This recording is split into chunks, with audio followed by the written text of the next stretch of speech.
Teología que se libera para liberar. Ese documento lo escribí y lo presenté para el 12º Oxford Institute de Estudios Teológicos Metodistas que se llevó a cabo en Christ Church, Oxford, Inglaterra, del 12 al 21 de agosto del año 2007. Ustedes también pueden encontrar este documento en la internet. Teología que se libera para liberar, propuesta de una teología metodista contextual a partir de América Latina. Reverendo Jorge Alberto Ochoa Longi. Bienaventurados vosotros los pobres, porque vuestro es el reino de Dios. Bienaventurados los que ahora tenéis hambre, porque seréis saciados. Bienaventurados los que ahora lloráis, porque reiréis. Jesucristo. Lucas 6, 20 y 21. Si es la voluntad de Dios, estamos totalmente dispuestos a dejarles a ustedes los ricos, los honorables, los grandes. Déjenos solo a los pobres, los vulgares, los de baja condición, los parias. Tómense para ustedes los santos del mundo, pero permítanos a nosotros llamar a los pecadores al arrepentimiento, aún los más viles, los más ignorantes, los más abandonados, los más feroces y salvajes de que tengamos oídas. A estos iremos en el nombre del Señor, no deseando nada de nadie, y que se vea si Dios nos ha enviado. Juan Wesley. Hoy día, en esta primera década del siglo XXI, América Latina y el Caribe continúa siendo una región del planeta con numerosos problemas sociopolíticos, con desigualdades en el ámbito económico y con un alto índice de pobreza. México, el país que pertenezco, continúa siendo una nación con un alto índice de pobreza y pobreza extrema, además de otros problemas sociales como la inseguridad, el crecimiento del narcotráfico con su espiral de violencia, el daño a la salud en el sector juvenil de la población y la respuesta del gobierno militarizando al país y la necesidad de crear una verdadera democracia. Teniendo esto como punto de partida, estoy convencido que la teología metodista todavía tiene mucho que aportar y servir en estos tiempos ante esta encrucijada histórica del continente al que pertenezco, amo y sirvo. Pero, para que esta teología metodista sea significativa en nuestro continente, tiene que acabarse de encarnar en nuestro pueblo, cosa que aún no ha podido hacer en términos generales. Ante el crecimiento e influencia de las teologías de la prosperidad y otras corrupciones teológicas alienantes desde el último cuarto del siglo XX y principios del XXI y los fundamentalismos, el reverendo Juan Wesley con su obra una vez más nos recuerda que los cristianos, y especialmente la familia wesleyana y metodista, tenemos un claro compromiso con los empobrecidos de este mundo. Responsabilidad que se ha dejado en el olvido y la cual es necesario recobrar a inicios del siglo XXI en América Latina y el Caribe. Primero, teología metodista y teologías de la liberación. Lo cierto es que la teología metodista, en términos generales, aún entre los miembros metodistas en México, no es lo suficientemente conocida y comprendida hasta el día de hoy. Ante ello brinda una aportación muy reducida a la cultura popular mexicana. Todavía hoy partimos de patrones heredados de la teología occidental y específicamente del norte, es decir, desde los Estados Unidos y de Europa. Y nos limitamos a reproducirlos en la enseñanza y la liturgia tomando muy poco en cuenta nuestro contexto como latinoamericanos. Esta es una de las razones por la que la teología metodista aún no ha adquirido un rostro mestizo, moreno e indígena. Como asevera el doctor Justo González, es necesario hoy atender a los nuevos mapas que se están formando en todo el mundo. Mapas geopolíticos, religiosos, idiomáticos, ideológicos, culturales y hasta climáticos. Ya que el mapa del cristianismo que nos servía hasta hace unas pocas décadas simplemente ya no funciona. Como una muestra de lo que afirmamos, basta observar que el cristianismo en el occidente, antes con una clara presencia e influencia en las sociedades, ahora ha decrecido considerablemente. En aquel antiguo mapa, el centro se hallaba en Estados Unidos y Europa. El nuevo mapa es policéntrico. Es cierto que desde el punto de vista desde los recursos económicos, el centro todavía es como lo marca el viejo mapa, pero desde el punto de vista del celo evangelizador, misionero y del crecimiento, los centros se están moviendo hacia el sur. En la década de los 50 del siglo pasado, la mitad de los cristianos del mundo vivía en Europa. Ahora son menos de la cuarta parte. A principios del siglo pasado, el 80% de los cristianos eran blancos. Ahora son menos del 40%. Simplemente para ser objetivos, si queremos hacer una teología cristiana representativa en este inicio del nuevo milenio, tendríamos que tomar como base ahora los países pobres, a los que viven en subdesarrollo, que son los países donde se encuentra presente la mayor parte del cristianismo hoy día. Es cierto que los latinoamericanos somos deudores a esa teología clásica, pero es menester ahora latinoamericanizar nuestra teología y también continuar elaborando teologías propias. Como el propio doctor González asevera, hoy ya tenemos un nuevo mapa, muy distinto al de hace un siglo, y por lo tanto cualquier teólogo tiene que tomarlo en consideración. Independientemente de nuestras posturas, nadie puede negar que la mayor contribución a la teología hecha por América Latina y el Caribe hasta ahora es la teología de la liberación. Desde su aparición a finales de la década de los 50 del siglo anterior hasta sus múltiples desarrollos y rostros, trascendencia no únicamente para América Latina, sino también para otras regiones del mundo, primordialmente entre las empobrecidas y marginadas, especialmente en África y Asia.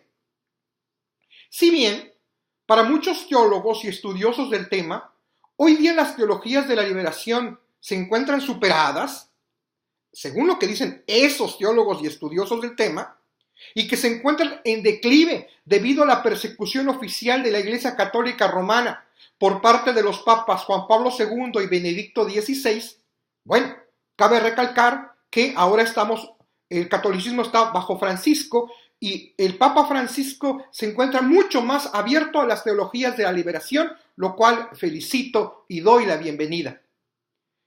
Para el presente documento parto de la certeza que mientras haya gente empobrecida y oprimida, con anhelos de caminar hacia su pleno desarrollo como seres humanos, las metodologías de las teologías de la liberación no solo serán vigentes, sino incluso necesarias para nuestros pueblos latinoamericanos. Por otra parte, las particularidades teológicas wesleyanas, así como su herencia histórica, tienen mucho que aportar al ser humano del siglo XXI. Y particularmente al clamor de millones de seres humanos que claman por justicia y por una vida digna. En base a lo anterior, sostengo que es posible y necesario elaborar una teología metodista, con parte de la metodología de las teologías de liberación desde América Latina y el Caribe. Todavía hoy en México, cuando escuchamos la frase teología de la liberación, muchos suelen relacionarla únicamente con una teología del catolicismo romano. Y por ello es mirada con recelo y sospecha por un gran sector. Ante ello es adecuado tomar en consideración lo que dijo el teólogo metodista argentino José Míguez Bonino, uno de los más sobresalientes que tenemos en el continente y quien fue el único observador latinoamericano no católico en el Concilio Vaticano II. Él escribió: "Yo creo que la teología de la liberación es un nombre que se ha dado a una nueva conciencia teológica en la América Latina. No es católica ni protestante. Parece que es simplemente una nueva conciencia cristiana en nuestro continente. La conciencia de que es imposible hablar del Evangelio si no se relaciona con la problemática real de nuestra población en nuestro país, de la miseria, de la pobreza, de la opresión. Esa nueva conciencia es la matriz de la que han surgido una serie de esfuerzos teológicos para interpretar la realidad.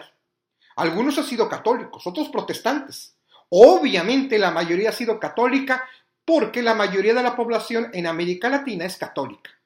Si yo creo que esa nueva conciencia de la necesidad de vincular el Evangelio con la liberación social, política, económica, si eso es lo que define la teología de la liberación, yo me consideraría un teólogo de la liberación". Fin de la cita. Es cierto que afirmar que Wesley fue un teólogo de la liberación, como es definido por la teología latinoamericana, sería un exceso y faltar a la verdad. Recordemos varias de sus posturas políticas conservadoras respecto a la independencia de las 13 colonias inglesas en América y respecto a las ideas de la democracia, a la cual relacionaba como el gobierno de las turbas. Pero por otra parte, Wesley demostró que la religión del corazón no se puede vivir en aislamiento, sino en comunidad, la cual no solo tiene implicaciones individuales, sino también sociales y estructurales que tenían que ser traducidos en actos concretos. Si bien no podemos afirmar que Wesley fue un teólogo de la liberación, no podemos negar que sí tuvo una opción preferencial por los pobres, marginados y sufrientes, tal y como lo hicieron los profetas y el propio Jesús. Por ello, es que Juan Wesley puso la estructura del movimiento metodista al servicio de la misión y no viceversa, como muchas veces hacemos los metodistas el día de hoy, privilegiando a la institución y no a la razón por la cual existimos. Segundo, el aporte de las ciencias sociales para la teología y praxis. Una verdadera teología metodista desde esa perspectiva latinoamericana precisa, entre otras herramientas, de la aportación metodológica de la sociología. Las ciencias, y particularmente las sociales, ofrecen a la teología en general y al teólogo herramientas imprescindibles para elaborar un diagnóstico de la realidad.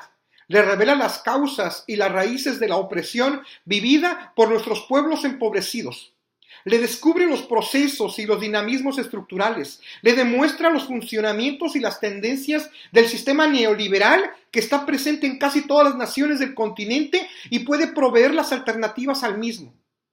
Las ciencias sociales son además un instrumento que permite dibujar con mayor precisión los desafíos que la realidad social plantea al anuncio del Evangelio y por consiguiente a la reflexión teológica.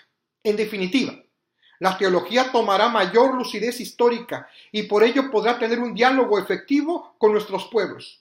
Asimismo, también liberará a la teología de caer en visiones ingenuas de la realidad, haciendo de nuestra praxis realmente efectiva.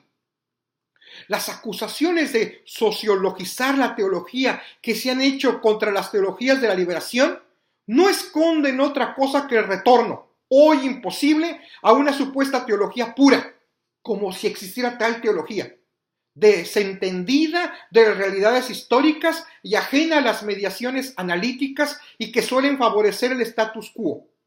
Por otra parte, el análisis social no debe tomarse como un dogma que se haya de aceptar sin discusión. Requiere del examen crítico y una confrontación permanente con toda ciencia. El teólogo peruano Gustavo Gutiérrez hace una matización muy pertinente. Aun cuando la fe respeta el campo específico de las ciencias sociales y respeta su propio estatuto epistemológico, no por ello se comporta ante ellas cual testigo mudo, que nada tenga que decir, o cual receptor acrítico, que nada tenga que objetar. Tiene una labor de discernimiento que ejercer, sobre todo a la hora de decidir sobre un tipo u otro del análisis de la realidad. En ese caso, la teología no es ni puede ser neutral.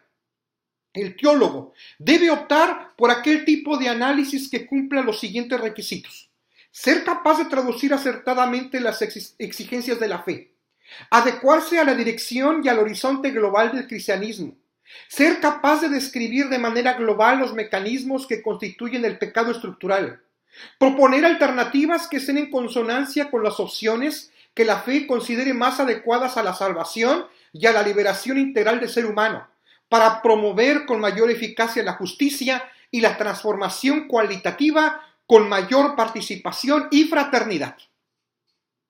Es adecuado precisar que las teologías de la liberación no las definen su contenido, ni por supuesto su vocabulario, que bien pueden adjudicarse a las teologías opresoras, como lo han hecho en varias ocasiones, sino más bien su método para hacer frente a nuestra realidad.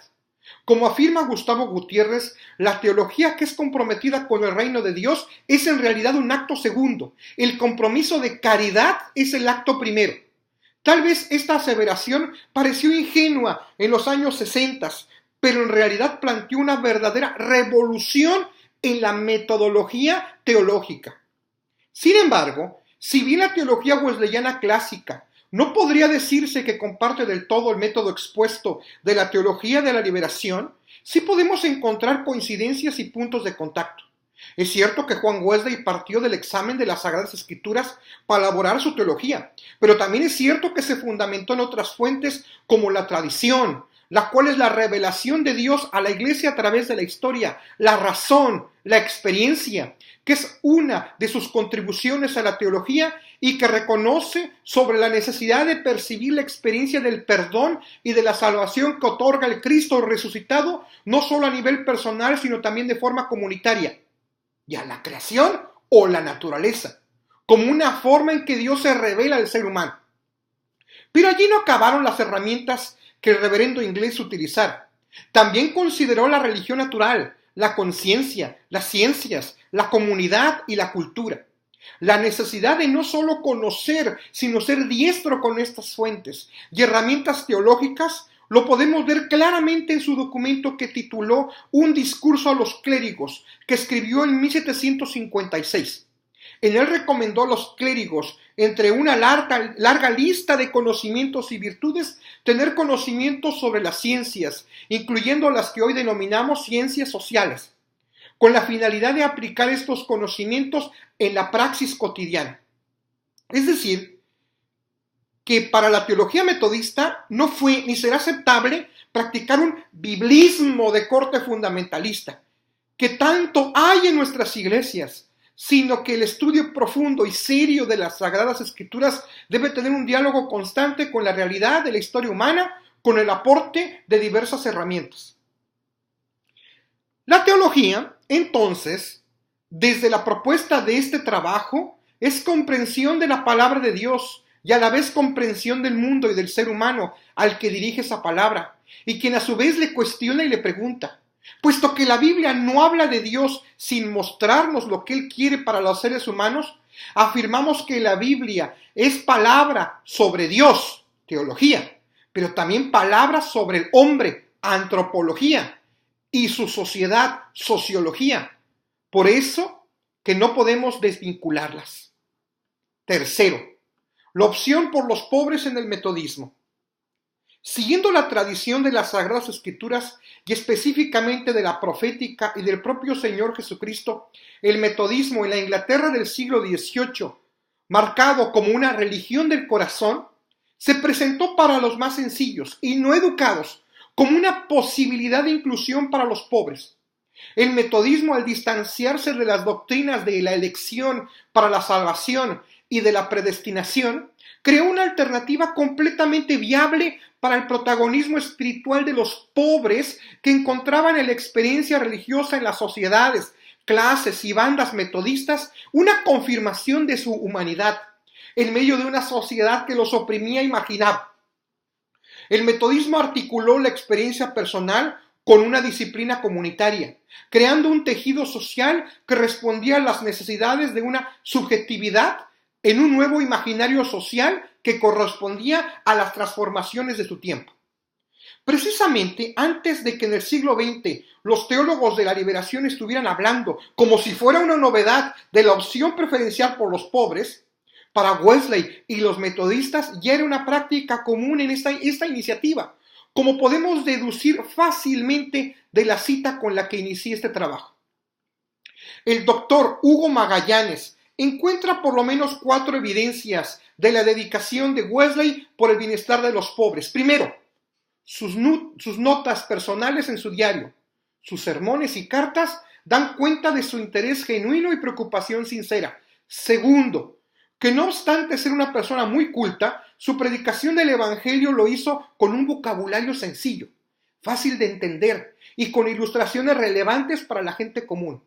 Tercero, por su interpretación de la mayordomía cristiana, uno de esos principios es la responsabilidad que los cristianos tenemos de proveer para las necesidades del pobre. Da todo lo que puedas. Cuarto, contrario a la creencia de que los pobres lo son debido a su pereza, Wesley nunca culpó a los pobres por su pobreza. Tampoco, contrario a la creencia de sus contemporáneos, no afirmó que las riquezas eran señal de bendición divina. Más bien responsabilizó como causales de la pobreza a las clases sociales privilegiadas, al desempleo y a la apatía de la iglesia. Por lo menos, también debemos añadir una quinta evidencia, y está relacionada especialmente por su dedicación por el desarrollo de las mujeres. No podemos negar que en Latinoamérica es cierto el dicho que los pobres de los pobres son las mujeres, víctimas del machismo y discriminación en muchas esferas. Pero algo que debemos destacar es que la mayor parte del liderazgo de las clases y bandas metodistas en su etapa inicial era formado por mujeres. Con todo y las costumbres del siglo XVIII, Wesley, no sin contar con problemas, alentó el desarrollo de las mujeres metodistas en la misión, lo cual es un legado hasta el día de hoy para nosotros y un distintivo del metodista, al menos en América Latina. Para concientizar a los metodistas de la importancia de trabajar a favor de los empobrecidos, Wesley, como escribe el teólogo Theodore Runyon en su obra La Nueva Creación, estaba convencido de que no existe sustituto para el contacto personal con el necesitado. No es suficiente tener algún conocimiento abstracto de su situación. La experiencia de primera mano en sus hogares, en sus lugares de trabajo, es un requisito para la ortopraxis y para la toma de conciencia de su lacerante situación social. Wesley siguió su propio consejo e hizo una práctica regular ir en busca del pobre. Escribió Wesley: el viernes y el sábado visité a tantos de los pobres como pude. Encontré a algunos de ellos en sus celdas subterráneas, otros en sus áticos, la mitad padeciendo de hambre y de frío, junto con debilidad y dolor, pero no encontré desempleado a ninguno que se pudiera arrastrar por el cuarto. Es tan malvada y diabólicamente falso el común argumento de que son pobres solamente porque son perezosos. Si vieras esto con tus propios ojos, ¿podrías gastar el dinero en adornos y cosas superfluas? Pero Wesley no solo defendió las causas de los obreros pobres de la revolución industrial y los desempleados, fue más allá. Él denunció con una vehemencia profética la explotación de los esclavos negros que provenían de África. Criticó duramente a su propia nación por fomentar este comercio inhumano, a pesar de que era considerado legal en su obra Reflexiones sobre la esclavitud en 1774. Wesley comprendió que tenía que combatir toda idea de superioridad racial o cultural de la gente de piel blanca y derribó los argumentos legales, culturales y otros que se esgrimían para justificar esta execrable villanía. Denunció en tono profético que Dios prefería la justicia, la misericordia y la verdad a la expansión esclavista de su nación. Así apoyó a los líderes antiesclavistas e incentivó a las conferencias metodistas de Estados Unidos e Inglaterra para pedirle al Parlamento la prohibición de la esclavitud. Todo ello fue una contribución decisiva para el éxito de las luchas contra la esclavitud. Esta práctica de ir en busca de los pobres y abogar por la gente oprimida, en primer lugar, fue una derivación de su propia vivencia personal y pastoral. Si bien el año de 1725 marcó el inicio de su búsqueda de la santidad integral y 1738 la experiencia del corazón ardiente, de ninguna forma debemos pasar por alto 1739, cuando, a decir del teólogo metodista brasileiro José Carlos de Souza, Wesley experimentó una conversión al pueblo al iniciar sus predicaciones al aire libre y así tener un contacto directo con la muchedumbre que la iglesia anglicana menospreciaba. También esta convicción sobre el trabajo específico con los empobrecidos se debió a su noción teológica de la permanencia de la imago Dei, aunque limitada, en todo ser humano después del pecado original, lo que le llevó a lo que hoy llamamos defensa de los derechos humanos, así como las derivaciones y consecuencias de la doctrina de la gracia preveniente o anticipante, la cual disfruta todo ser humano sin distinciones de alguna especie. Tampoco podemos dejar de lado su propuesta sobre la vía salutis, incluyendo por supuesto su doctrina de la perfección cristiana y ciertos elementos de sinergia como respuesta humana a la gracia divina. En resumen, Esta opción por los más necesitados se derivó no solo de la teología, sino paralelamente de su propia experiencia con la explotación generada por el inicio de la revolución industrial, haciendo un análisis con las herramientas que contaba en su tiempo. Cuarto, la teología al servicio de la misión. La ciencia social de la economía apenas había nacido y la obra del economista y filósofo escocés Adam Smith, con su obra La riqueza de las naciones, no sería escrita sino hasta 1776. No obstante, Juan Wesley, sosteniendo una visión integral del Evangelio y haciendo un análisis de su realidad social como su locus theologicus, reflexionó sobre los temas medulares en función de la misión que Dios le había encomendado con el uso de las nacientes ciencias sociales. Una muestra de ello fueron 2 tratados que escribió: un discurso serio al pueblo de Inglaterra sobre el estado de la nación, impreso en 1778, y reflexiones sobre la presente escasez de alimentos en el año de 1773. En estas reflexiones, Wesley, sin ser economista, consideró que no obstante que los indicadores sociales y económicos parecían ser positivos, advirtió por otro lado que la pobreza, la miseria y el hambre estaban creciendo de manera alarmante por la transición de una economía campesina a una naciente economía basada en la industria. Juan Wesley, al reflexionar sobre el origen del hambre y el desempleo de su propio pueblo, llegó a la conclusión de que las causas estaban en el lujo desmedido de los ricos, los monopolios de los productores de alimentos, la mala utilización de los granos por parte de las destiladoras, así como la mala aplicación de los impuestos. Circunstancias que, por cierto, son vigentes en las sociedades latinoamericanas. El problema con la teología tradicional, académica, incluyendo a la metodista, es que sigue un orden inverso en su metodología. La reflexión desde la fe viene antes y el compromiso resulta irrelevante. A lo sumo es una derivación moral. La teología solo comienza a ser significativa y relevante para el ser humano cuando parte de una opción asumida en un contexto determinado. La diferencia entre la teología de Jesús y la de sus oponentes, los fariseos, radica además de los contenidos en la metodología seguida por uno y otros. Mientras Jesús se sitúa en el nivel del humano y está atento al signo de los tiempos y deja entrar lo relativo y provisional en la teología, los fariseos se mueven en el terreno de las verdades teológicas, de su religión pura, para desde allí aterrizar en las situaciones concretas que son juzgadas según la verdad de su religión. La identificación de Jesús con los pobres se pone en manifiesto en el texto de Mateo. Dice la palabra de Dios en Mateo 25, 40 y 45. Respondiendo el rey les dirá: de cierto os digo que en cuanto lo hicisteis a uno de estos mis hermanos más pequeños, a mí lo hicisteis. Entonces les responderá diciendo: de cierto os digo que en cuanto no lo hicisteis a uno de estos más pequeños, tampoco a mí lo hicisteis. Según el texto de Mateo, la salvación y la condenación eterna se juegan en un último término en la praxis histórica de la liberación para con los pobres y sufrientes, y en el olvido de ellos respectivamente. En consonancia con ello, la teología metodista afirma que la salvación no es estática, sino dinámica, en donde la respuesta responsable del ser humano a la gracia de Dios es fundamental para crecer en la vía salutis, y quien no crece en la gracia necesariamente decrecerá de ella.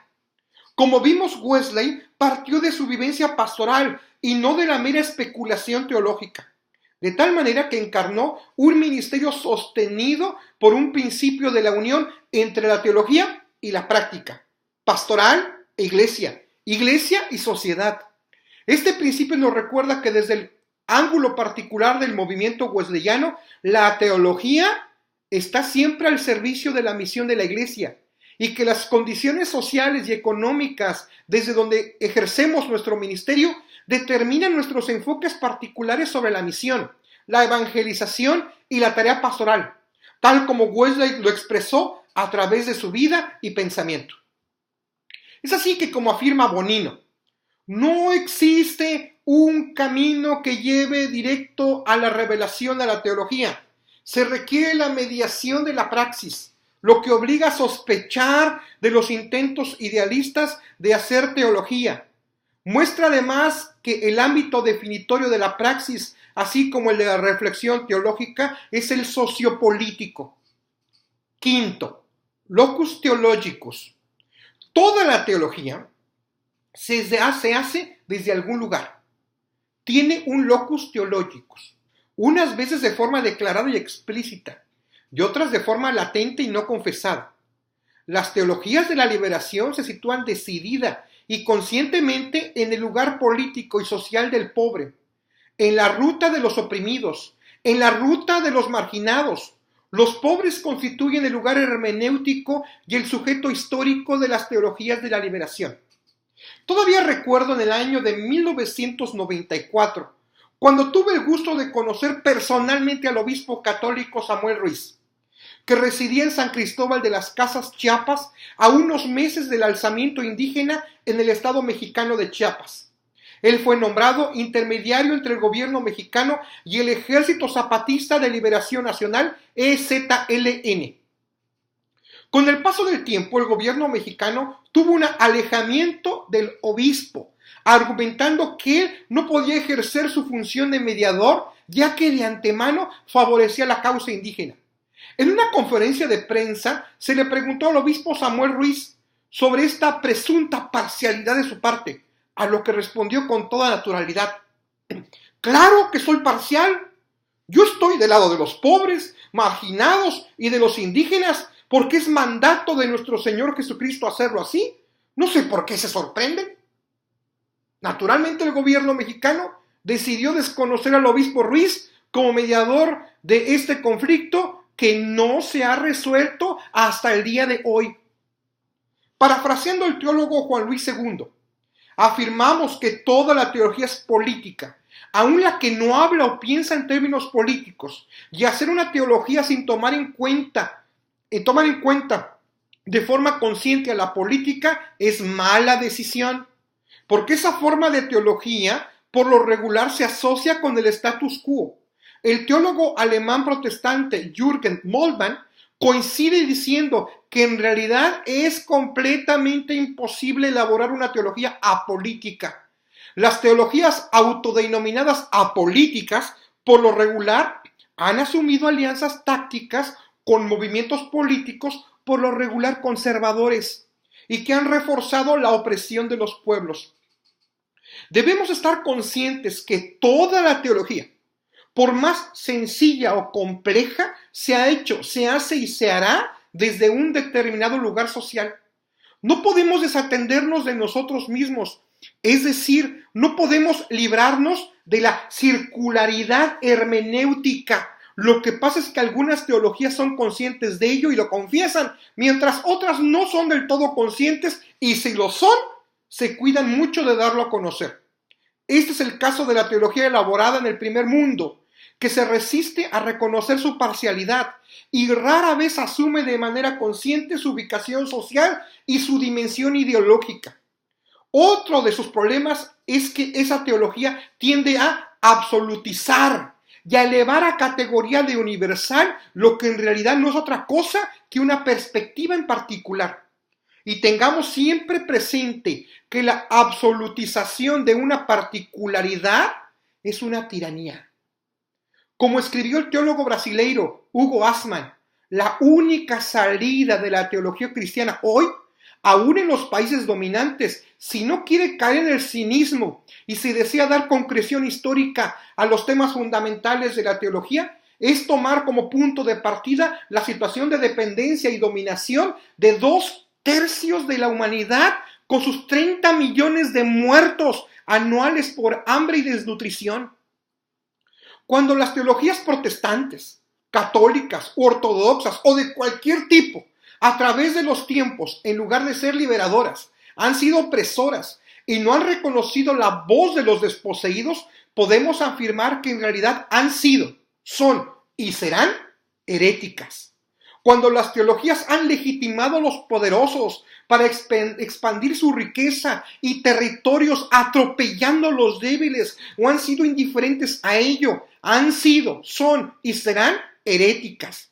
Cuando las teologías han justificado el imperialismo, la guerra a otros pueblos por supuestas razones de seguridad nacional, o son indiferentes a ello sin practicar acciones proféticas concretas, en realidad han sido, son y serán teologías heréticas.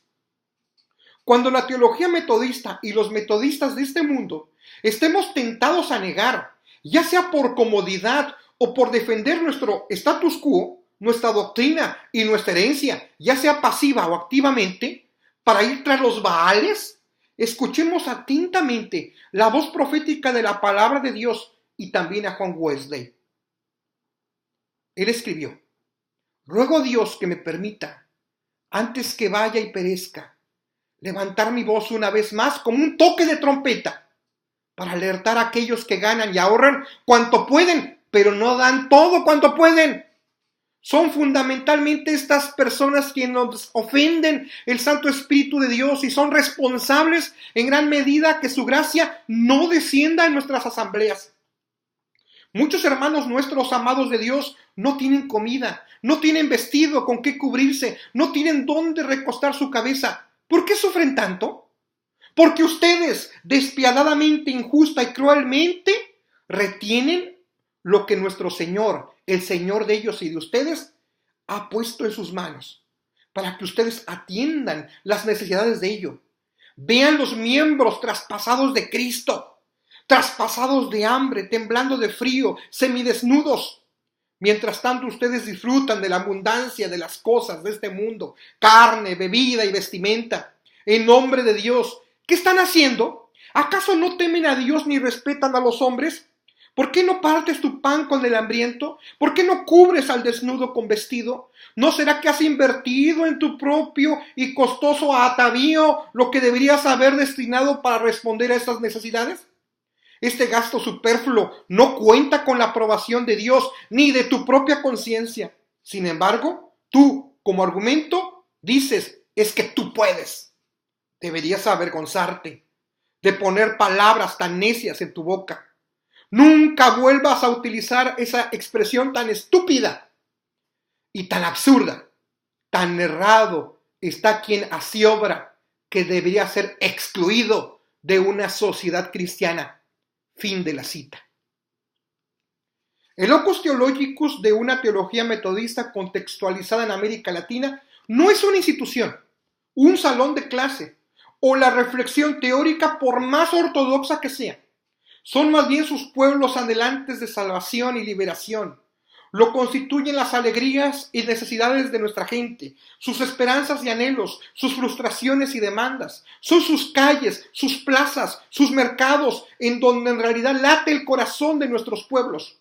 Este cambio de locus theologicus, paradigmas y sobre todo metodologías serán indispensables primero para liberar a la propia teología metodista de sus lastres e imposibilidad de encarnarse en la realidad cotidiana, para así contribuir y acompañar verdaderamente al ser humano latinoamericano en sus luchas de construir su verdadera libertad y justicia, es decir, de participar en su salvación que Cristo ha propiciado e inaugurado.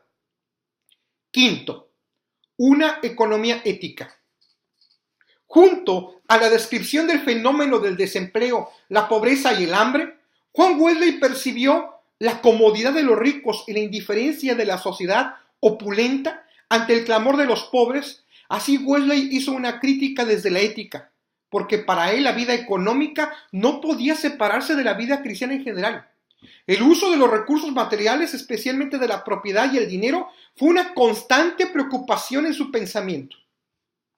En el siglo XVIII marcó el inicio de un nuevo orden económico y social conocido como el capitalismo industrial. Su padre, Adam Smith, afirmó que el objetivo es maximizar las ganancias y reconoce que el motivador es el egoísmo insaciable de cada ser humano. Como contemporáneo de Adam Smith, John Wesley de ninguna manera compartió sus puntos de vista referentes a la maximización de las riquezas o a las ganancias basadas en el egoísmo humano. Como nos recuerda Federico Meléndez, para Wesley el tema básico respecto a la riqueza no era cómo hacerse más rico, sino cómo ser más santo. Para Wesley, un metodista no podía hacerse rico, ya que por derecho todos los recursos le pertenecen a Dios. El ser humano no es dueño de los recursos, sino mayordomo. Por ello no únicamente compartió sus famosas reglas de gana todo lo que puedas, de manera honesta y lícita, y ahorra todo lo que puedas. Es decir, no despilfarres en lujos y deleites, sino también enfatizó con vehemencia el da todo lo que puedas. Provee para ti, tu familia, a los de la familia de la fe y a todos los seres humanos. Un metodista no debía acumular riquezas pese a todo su trabajo y ahorro en el que pudiera haberse esmerado. El trabajo y ahorro no era para hacerse ricos, sino para cubrir las necesidades básicas de las propias de la persona, su familia, de los creyentes y de todo aquel que tuviera necesidad de los bienes más esenciales, es decir, para los pobres. Por ello, para que los metodistas estuvieran conscientes de las necesidades de los que menos tenían, Wesley les requería que visitaran a los enfermos y a los pobres personalmente, como estudiamos anteriormente.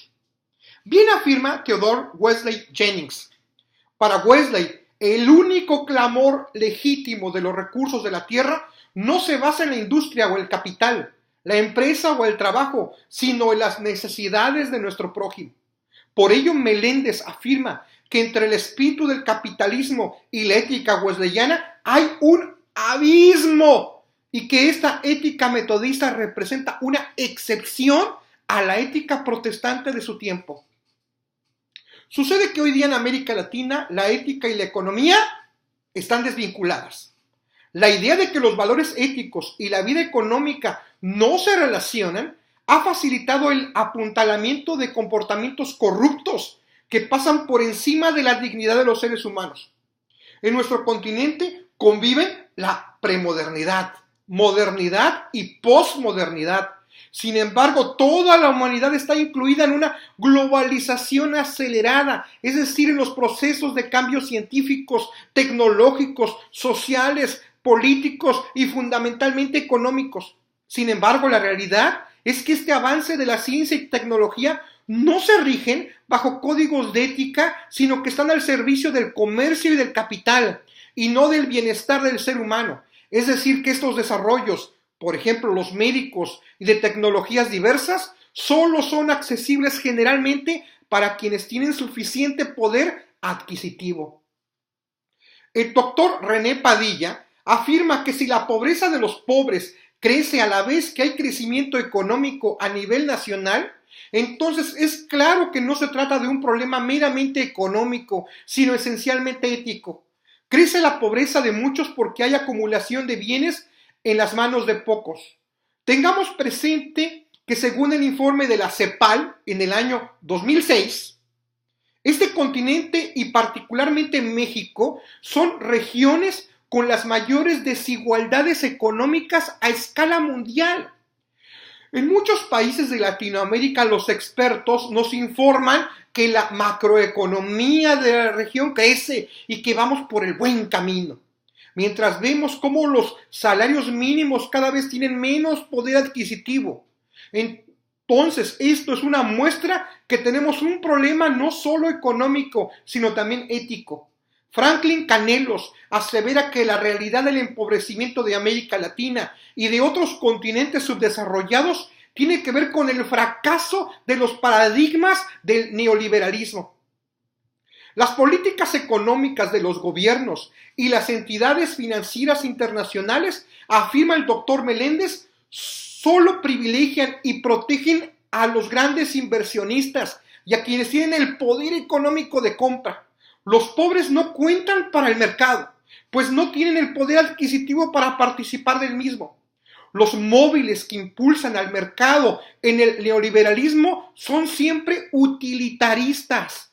El neoliberalismo es discriminatorio, ya que puede acrecentar la riqueza, pero siempre lo hace empobreciendo a las masas y a expensas de la sobreexplotación de los recursos naturales, contaminando aceleradamente nuestro planeta.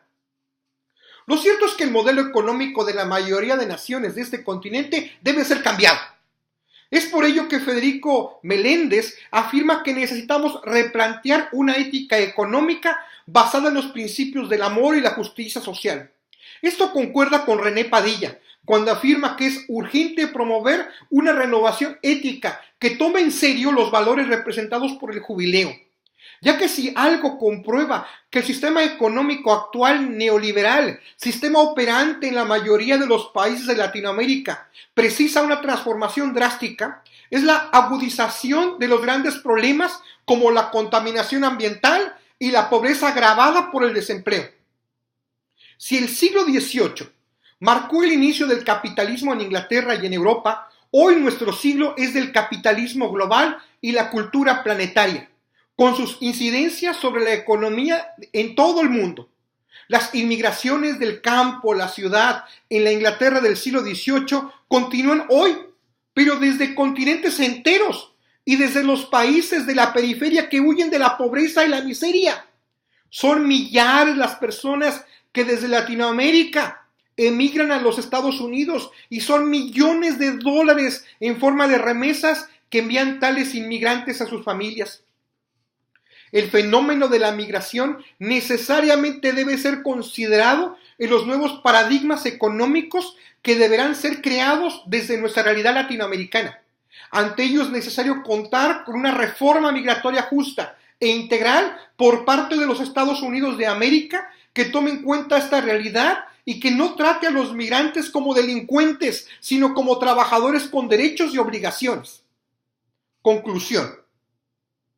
Los oprimidos, la opresión, los pobres, la pobreza y sus consecuencias fueron temas medulares para la reflexión teológica de Juan Wesley. Y más aún, no fueron solo temas, sino fueron su verdadero locus theologicus. Escribió Wesley: ¿no es terrible para una persona después de trabajar duro durante toda una jornada regresar a una vivienda pobre, fría, sucia e incómoda y encontrar que no hay comida suficiente para reponer su energía gastada? Ustedes que viven cómodamente en esta tierra, que no necesitan más que ojos para ver, oídos para escuchar y corazones para comprender todo lo bueno que Dios les ha dado, ¿les parece que puede haber algo peor que andar en busca de comida día tras día sin hallarla y quizás teniendo que consolar a 5 o 6 niños que lloran pidiendo lo que los padres no tienen para darles? ¿No es verdad que si no existiera una mano invisible que se lo impidiera, estas personas pronto maldecirían a Dios y morirían? Falta de pan, falta de pan. Wesley, como podemos leer, además de constituir una fuerza profética para su generación y las siguientes, nos deja como legado que en realidad no puede hacerse un trabajo teológico efectivo exclusivamente basados en una reflexión teórica y especulativa, incluso bíblica y ortodoxa, como un acto primero, como si estuviésemos desde un balcón mirando desde arriba el camino de la historia sin involucrarnos, como solemos hacer. Es menester que nos bajemos de ese balcón, como lo hizo Cristo, y desde nuestro andar en el camino, el amor dado por Dios se manifiesta en actos de misericordia a favor del prójimo y especialmente a favor de los sufrientes y los empobrecidos. Si queremos que la teología metodista sea fiel a Jesucristo y verdaderamente se encarne en este continente, no deberemos vislumbrarla como un acto acabado y monolítico, sino como un organismo vivo que se desarrolla. Teología que tiene mucho que decir, pero que también tiene mucho que aprender e interpretar del contexto donde se encuentra, contexto en el cual Dios también se revela. En efecto, la teología metodista deberá estar comprometida con un estudio adecuado de las Sagradas Escrituras, con la doctrina, pero también con la misma pasión deberá comprometerse en la lucha por la justicia y la paz. No como ejercicios obligados en los cuales se puede trabajar sin convicción, sino como fruto de que hemos decidido bajarnos del balcón y caminar con el ser humano en su propia historia, que es, querámoslo o no, nuestra propia historia. Las acciones y la teología del movimiento metodista del siglo XVIII constituyen un recordatorio para nosotros en este siglo XXI, que cuando los principios de la justicia, la misericordia y la verdad son ignorados por la sociedad y el Estado, los cristianos y especialmente los metodistas y toda la familia wesleyana en el mundo, estamos llamados a encarnar su cumplimiento. Hoy día existen muchas formas de opresión y de esclavitud económica, social y cultural a escala planetaria. El sistema del neoliberalismo continúa haciendo estragos y ha obligado a millones de personas a vivir en la pobreza extrema. Sabemos hoy día que hay 110 millones de latinoamericanos percibiendo $2 diarios en su dramática sobrevivencia. En Asia Meridional, el panorama es peor al ascender a 515 millones de personas ganando $1 diario. En África, al sur del Sahara, son 219 millones. En los estados árabes, 11 millones. En Asia Oriental y Sur Oriental y el Pacífico, 446 millones. Mientras 1.300 millones de seres humanos viven en condiciones de pobreza, los Estados Unidos gastan 6.000 millones de dólares en cosméticos y 17.000 millones en alimentos para mascotas. Algo que siempre hay que tener presente es que la riqueza de gran parte de Occidente y dentro de ella la inglesa, como asevera Wesley, se construyó a expensas del sufrimiento de los esclavos negros provenientes de África y las ganancias obtenidas por la explotación de otras colonias como por ejemplo la India. ¿Cómo olvidar que una muy buena parte de la riqueza de Europa la obtuvo literalmente saqueando a los pueblos sometidos de lo que hoy es América Latina y el Caribe, África y Asia? ¿Cómo no tener presente que gran parte de la riqueza de los Estados Unidos se debe en realidad a ganancias obtenidas de forma deshonesta, como productos de guerras e invasiones a pueblos de todas partes del globo terráqueo? Muchas de esas ganancias están manchadas de sangre de millones de seres inocentes que su delito, entre comillas, fue no haber nacido en el primer mundo. Esto no debe considerarse una recriminación que alimente el resentimiento entre los pueblos, pero sí es un recordatorio de que las naciones del primer mundo tienen una deuda y una obligación no solo moral, sino real y concreta con los pueblos empobrecidos del mundo, muchos de los cuales no han logrado salir del subdesarrollo hasta el día de hoy por la gran destrucción y explotación sufrida por las naciones desarrolladas y con poderío militar.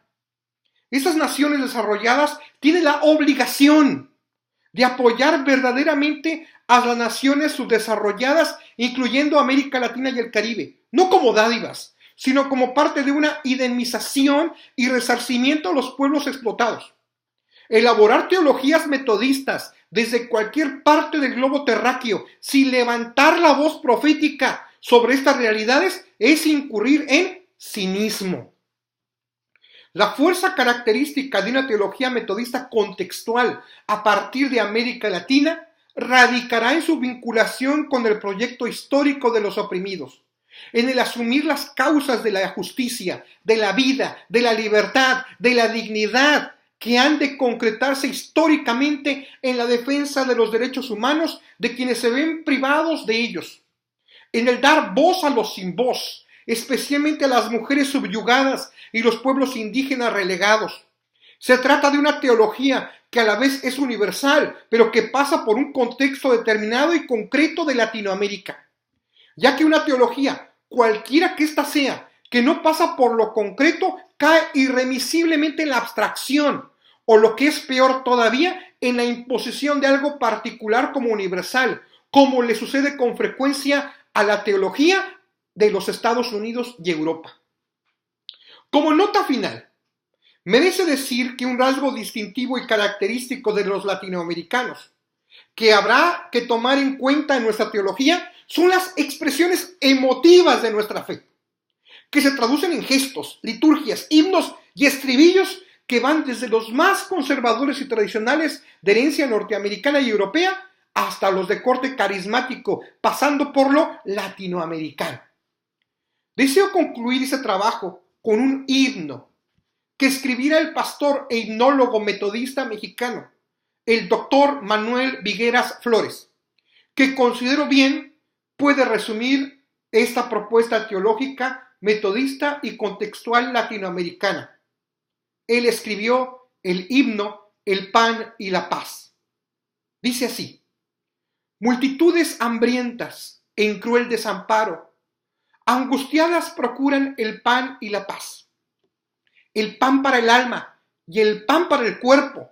Saciadla vosotros, nos dice Jesús.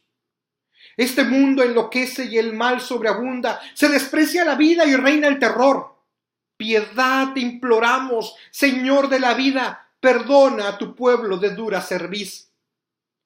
Guerras de odio y venganza desgarra naciones, tus criaturas imploran el pan y la paz.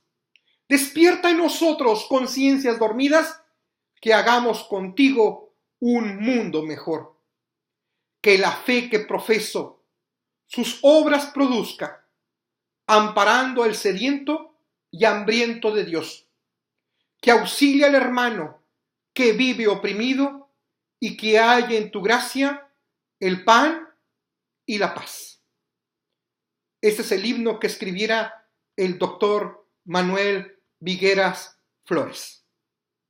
Les invito a buscar ese texto que escribí, Teología que se libera para liberar, propuesta de una teología metodista contextual a partir de América Latina. La pueden buscar en internet y la van a encontrar.